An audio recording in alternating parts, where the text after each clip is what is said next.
ओम श्री दत्तात्रेय सहस्रनाम स्तोत्रम्। ओम नमः श्री अवधूताय नमः। निखिलागम तत्त्वज्ञ ब्रह्मध्यानपरायण वदास्माकं मुक्त्युपायं सूत सर्वोपकारकम्। सर्वदेवेषु को देवः सद्यो मोक्षप्रदो भवेत्। को मनुर्वा भवेत् तस्य सद्यः प्रीतिकरो ध्रुवम्। सूत उवाच निगमागमतत्त्वज्ञो ह्यवधूतश्चिदम्बरः। भक्तवात्सल्यप्रवणो दत्त एव हि केवलः। सदा प्रसन्नवदनो भक्तचिन्तैकतत्परः। तस्य नामान्यनन्तानि वर्तन्ते यथाप्यतः परम्। दत्तस्य नाम साहस्रं तस्य प्रीतिविवर्धनम्। यस्त्विदं पठते नित्यं दत्तात्रेयैकमानसः। मुच्यते सर्वपापेभ्यः स सद्यो नात्र संशयः। अन्ते तद्धाम संयाति पुनरावृत्तिदुर्लभम्। अस्य श्रीमद्दत्तात्रेयसहस्रनामस्तोत्रमन्त्रस्य अवधूतऋषिः अनुष्टुप्छन्दः दिगम्बरो देवता। ॐ बीजं ह्रीं शक्तिः क्रौं कीलकं श्रीदत्तात्रेयप्रीत्यर्थे जपे विनियोगः। अथ ध्यानम्। दिगम्बरं भस्मविलेपिताङ्गं बोधात्मकं मुक्तिकरं प्रसन्नं। निर्मानसं श्यामतनुं भजेऽहं दत्तात्रेयं ब्रह्मसमाधियुक्तम्। दत्तात्रेयो महायोगी योगेशश्चामरप्रभुः। मुनिर्दिगम्बरो बालो मायामुक्तो मदापहः। अवधूतो महानाथः शङ्करो मरवल्लभः। महादेवश्चादिदेवः पुराणः प्रभुरीश्वरः। सत्त्वकृत्सत्त्वभृद्भावः सत्त्वात्मा सत्त्वसागरः। सत्त्ववित्सत्त्वसाक्षी च सत्त्वसाध्यो मराधिपः। भूतकृद्भूतभृच्चैव भूतात्मा भूतसम्भवः। भूतभावो भवो भूतवित्तथा भूतकारणः। भूतसाक्षी प्रभूतिश्च भूतानां परमा गतिः। भूतसङ्गविहीनात्मा भूतात्मा भूतशङ्करः। भूतनाथो महानाथ आदिनाथो महेश्वरः। सर्वभूतनिवासात्मा भूतसन्तापनाशनः। सर्वात्मा सर्वभृत्सर्वः सर्वज्ञः सर्वनिर्णयः। सर्वसाक्षी बृहद्भानुः सर्ववित् सर्वमङ्गलः। शान्तः सत्यः समः पूर्ण एकाकी कमलापतिः। रामो रामप्रियश्चैव विरामो रामकारणः। शुद्धात्मा पावनोऽनन्तः प्रतीतः परमार्थभृत्। हंससाक्षी विभुश्चैव प्रभुः प्रलय इत्यपि। सिद्धात्मा परमात्मा च सिद्धानां परमा गतिः। सिद्धिसिद्धस्तथा साध्यः साधनो ह्युत्तमस्तथा। सुलक्षणः सुमेधावी विद्यावान् विगतान्तरः। विज्वरश्च महाबाहुर्बहुलानन्दवर्धनः।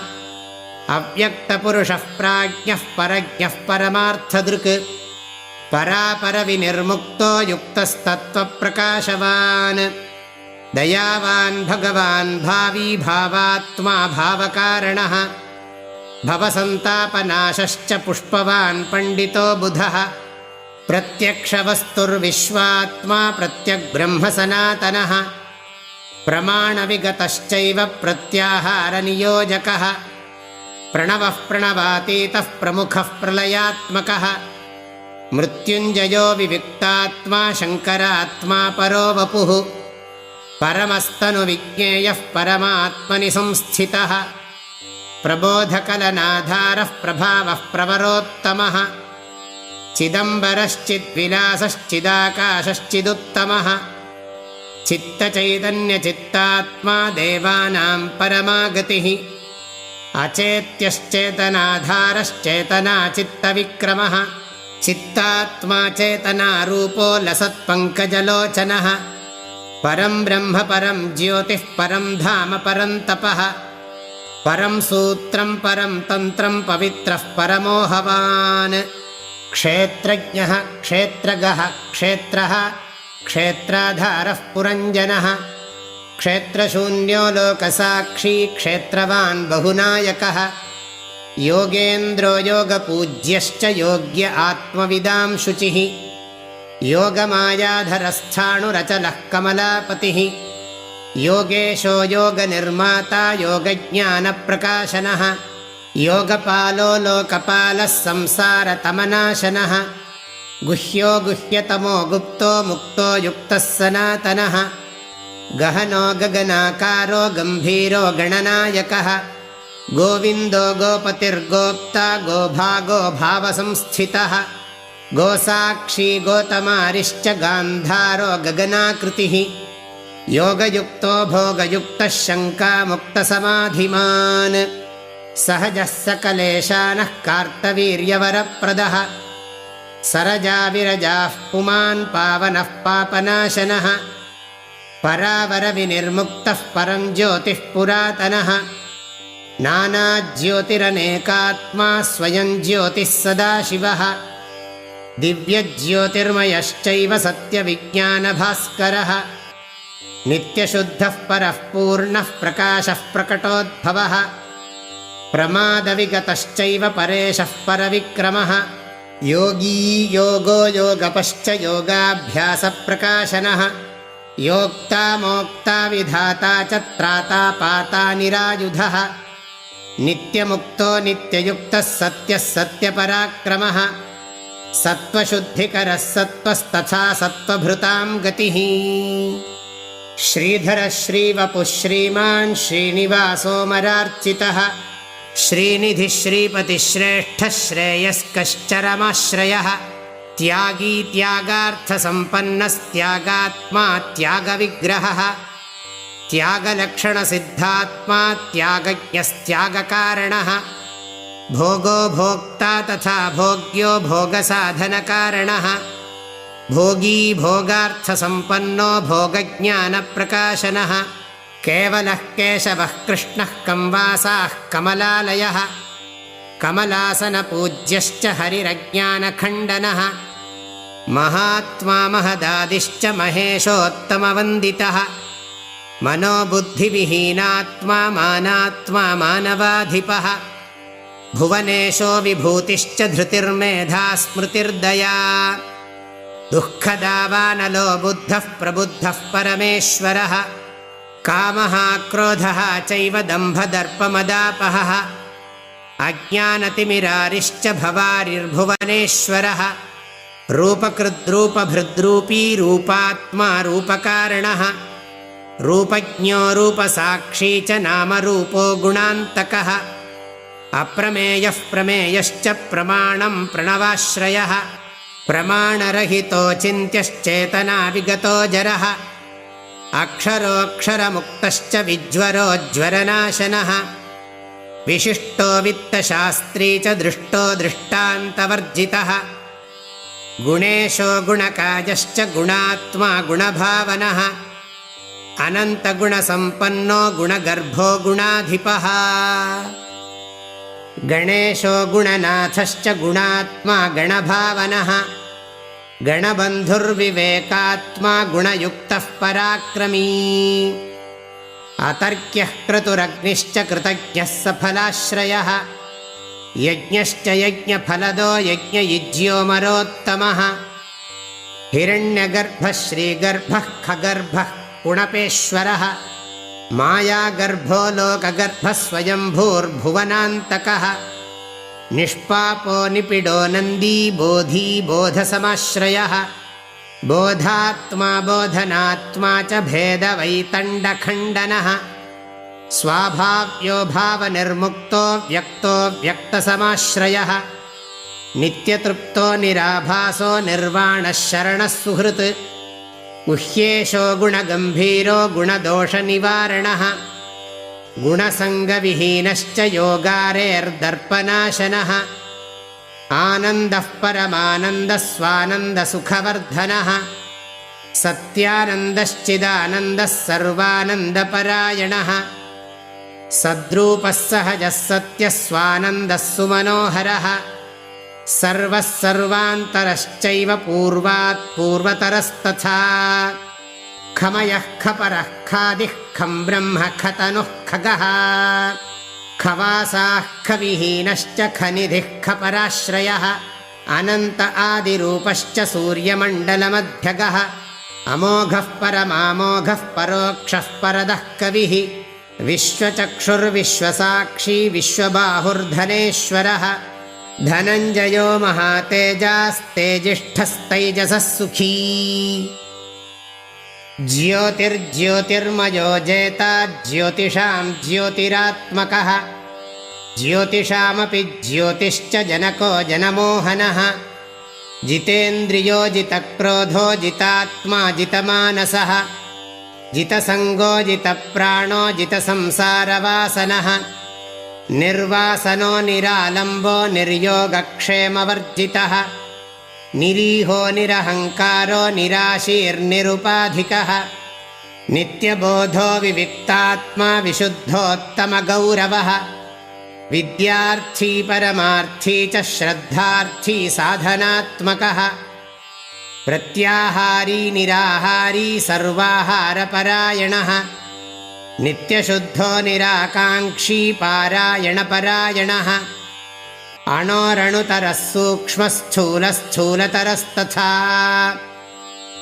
एकस्तथानेकरूपो विश्वरूपः सनातनः नैकरूपो विरूपात्मा नैकबोधमयस्तथा नैकनाममयश्चैव नैकविद्याविवर्धनः एक एकान्तिकश्चैव नानाभावविवर्जितः एकाक्षरस्तथा बीजः पूर्णबिम्बः सनातनः मन्त्रवीर्यो मन्त्रबीजः शास्त्रवीर्यो जगत्पतिः नानावीर्यधरश्चैव शक्रेशः पृथिवीपतिः प्राणेशः प्राणदः प्राणः प्राणायामपरायणः प्राणपञ्चकनिर्मुक्तः कोशपञ्चकवर्जितः निश्चलो निष्कलो संगो निष्प्रपञ्चो निरामयः निराधारो निराकारो निर्विकारो निरञ्जनः निष्प्रतीतो निराभासो निरासक्तो निराकुलः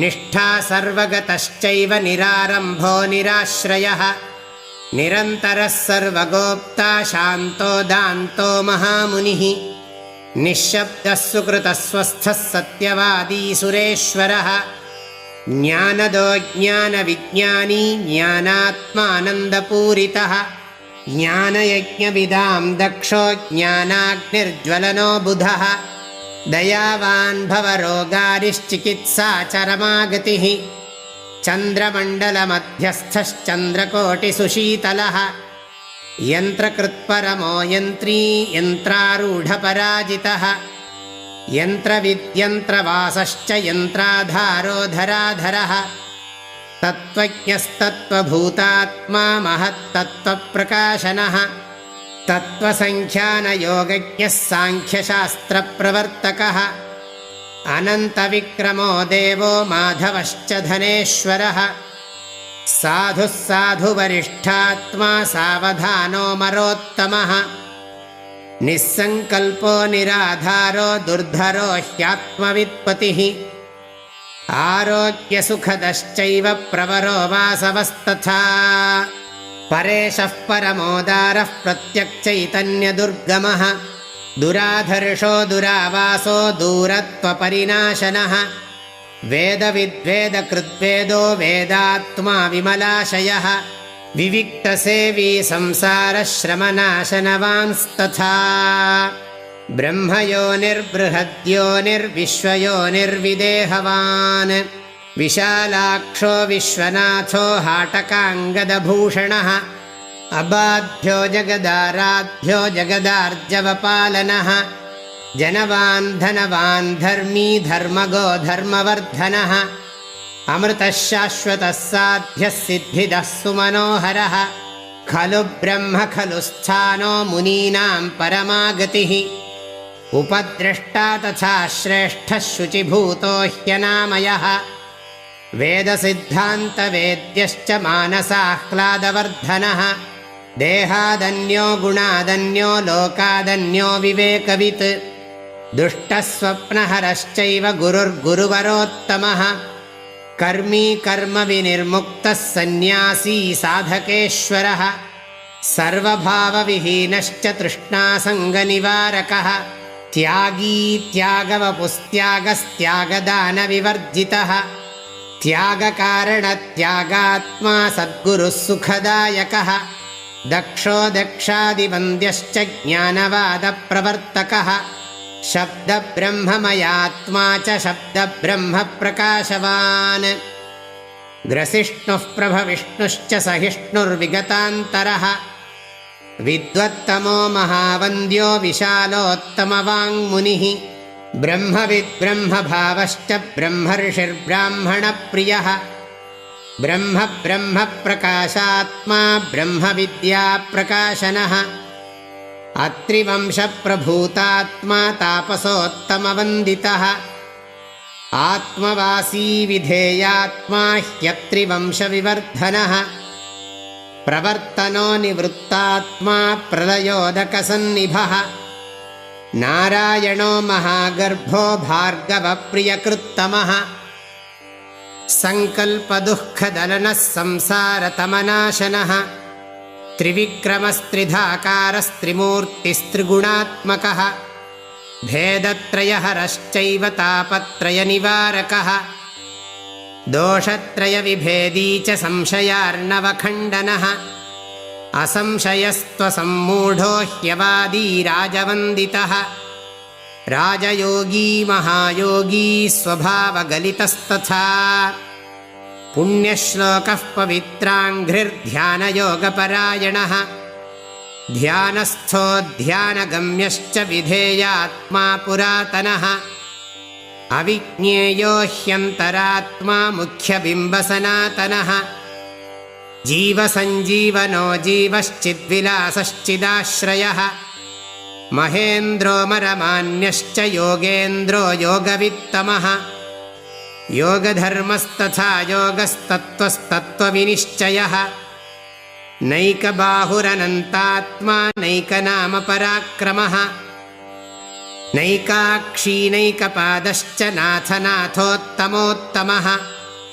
सहस्रशीर्षा पुरुषः सहस्राक्षः सहस्रपात् सहस्ररूपदृक्चैव सहस्रारमयोद्धवः त्रिपादपुरुषश्चैव त्रिपादूर्ध्वस्तथैव च त्र्यम्बकश्च महावीर्यो योगवीर्यविशारदः विजयी विनयी जेता वीतरागी विराजितः रुद्रो रौद्रो महाभीमः प्राज्ञमुख्यः सदा शुचिः अन्तर्ज्योतिरनन्तात्मा प्रत्यगात्मा निरन्तरः अरूप आत्मरूपश्च सर्वभावविनिर्वृतः अन्तः शून्यो बहिः शून्यः शून्यात्मा शून्यभावनः अन्तः पूर्णो बहिः पूर्णः पूर्णात्मा पूर्णभावनः अन्तस्त्यागी बहिस्त्यागी त्यागात्मा सर्वयोगवान्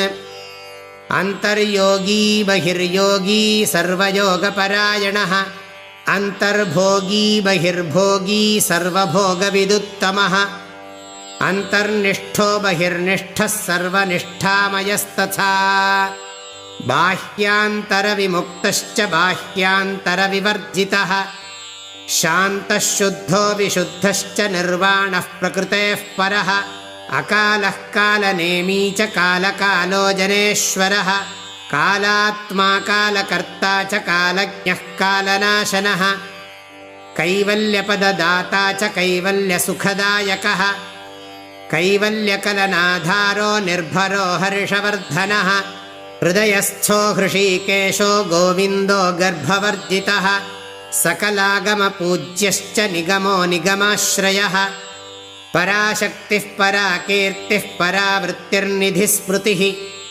परविद्या पराक्षान्तिर्विभक्तिर्युक्तसद्गतिः स्वप्रकाशः प्रकाशात्मा परसंवेदनात्मकः स्वसेव्यस्वविदां स्वात्मा स्वसंवेद्यो नघः क्षमी स्वानुसन्धानशीलात्मा स्वानुसन्धानगोचरः स्वानुसन्धानशून्यात्मा स्वानुसन्धानाश्रयस्तथा स्वबोधदर्पणो भङ्गः कन्दर्पकुलनाशनः ब्रह्मचारी ब्रह्मवेत्ता ब्राह्मणो ब्रह्मवित्तमः तत्त्वबोधः सुधावर्षः पावनः पापपावकः ब्रह्मसूत्रविधेयात्मा ब्रह्मसूत्रार्थनिर्णयः आत्यन्तिको महाकल्पः सङ्कल्पावर्तनाशनः आधिव्याधिहरश्चैव संशयार्णवशोषकः तत्त्वात्मज्ञानसन्देशो महानुभवभावितः आत्मानुभवसम्पन्नः स्वानुभावसुखाश्रयः अचिन्त्यश्च बृहद्भानुः प्रमदोत्कर्षनाशनः अनिकेतप्रशान्तात्मा शून्यवासो जगद्वपुः चिद्गतिश्चिन्मयश्चक्री मायाचक्रप्रवर्तकः सर्ववर्णविदारम्भी सर्वारम्भपरायणः पुराणः प्रवरो दाता सुन्दरः कनकाङ्गदी अनसूयात्मजो दत्तः सर्वज्ञः सर्वकामदः कामजित्कामपालश्च कामी कामप्रदागमः कामवान् कामपोषश्च सर्वकामनिवर्तकः सर्वकर्मफलोत्पत्तिः सर्वकामफलप्रदः सर्वकर्मफलैः पूज्यः सर्वकर्मफलाश्रयः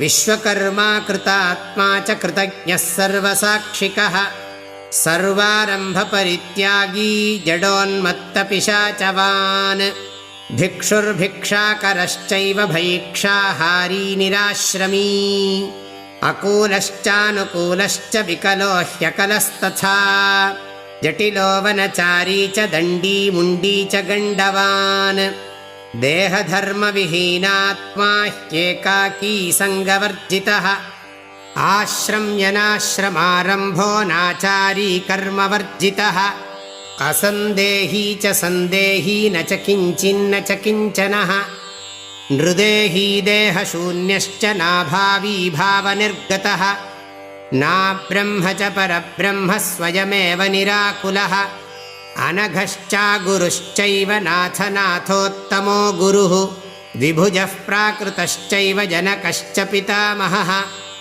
अनात्मा न च नानात्मा नीतिर्नीतिमतां वरः सहजः सदृशः सिद्ध एकश्चिन्मात्र एव च न कर्तापि च कर्ता च भोक्ता भोगविवर्जितः तुरीयस्तुरीयातीतः स्वच्छः सर्वमयस्तथा सर्वाधिष्ठानरूपश्च सर्वध्येयविवर्जितः सर्वलोकनिवासात्मा सकलोत्तमवन्दितः देहभृद्देहकृच्चैव देहात्मा देहभावनः देही देहविभक्तश्च देहभावप्रकाशनः लयस्थो लयविच्चैव लयाभावश्च बोधवान् लयातीतो लयस्यान्तो लयभावनिवारणः विमुखः प्रमुखश्चैव प्रत्यङ्मुखवदाचरी विश्वभुक् विश्वधृग्विश्वो विश्वक्षेमकरस्तथा अविक्षिप्तो प्रमादी च परर्थिः परमार्थदृक् स्वानुभावविहीनश्च स्वानुभावप्रकाशनः निरिन्द्रियश्च निर्बुद्धिर्निराभासो निराकृतः निरहङ्काररूपात्मा निर्वपुः सकलाश्रयः शोकदुःखहरश्चैव भोगमोक्षफलप्रदः सुप्रसन्नस्तथा सूक्ष्मः शब्दब्रह्मार्थसङ्ग्रहः आगमापायशून्यश्च स्थानदश्च सताङ्गतिः अकृतः सुकृतश्चैव कृतकर्मा विनिर्वृतः भेदत्रयहरश्चैव देहत्रयविनिर्गतः सर्वकाममयश्चैव सर्वकामनिवर्तकः सिद्धेश्वरो जरः पञ्चबाणदर्पहुताशनः चतुरक्षरबीजात्मा स्वभूश्चित्कीर्तिभूषणः अगाधबुद्धिरक्षुब्धश्चन्द्रसूर्याग्निलोचनः यमदंष्ट्रोति संहर्ता परमानन्दसागरः लीलाविश्वम्भरो भानुर्भैरवो भीमलोचनः ब्रह्मचर्याम्बरः कालस्त्वचलश्चलनान्तकः आदिदेवो जगद्योनिर्वासवारिविमर्दनः विकर्म कर्म कर्मज्ञः अनन्यगमको गमः अबद्धकर्मशून्यश्च कामरागकुलक्षयः योगान्धकारमथनः पद्मजन्मादिवन्दितः भक्तकामोऽग्रजश्चक्रीभावनिर्भावभावकः भेदान्तको महानग्र्यो निगूहो गोचरान्तकः कालाग्निशमनः शङ्खचक्रपद्मगदाधरः दीप्तो दीनपतिः शास्ता स्वच्छन्दो मुक्तिदायकः व्योमधर्माम्बरो भेत्ता भस्मधारी धराधरः धर्मगुप्तोऽन्वयात्मा च व्यतिरेकार्थनिर्णयः एकानेकगुणाभ्यासाभासनिर्भासवर्जितः भावाभावस्वभावात्मा भावाभावविभाववित् योगिहृदयविश्रामोऽनन्तविद्याविवर्धनः विघ्नान्तकस्त्रिकालज्ञस्तत्त्वात्मा ज्ञानसागरः इतीदं दत्तसाहस्रं सायं प्रातः पठेत्तु यः स इहामुत्र लभते निर्वाणं परमं सुखम् गुरुवारे दत्तभक्तो भक्तिभावसमन्वितः पठेत् सदैव यो ह्येतत् स लभेच्चिन्तितं ध्रुवम् इति श्रीमद्दत्तात्रेयपुराणोक्तं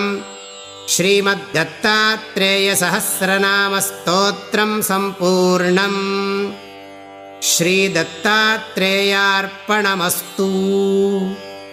ॐ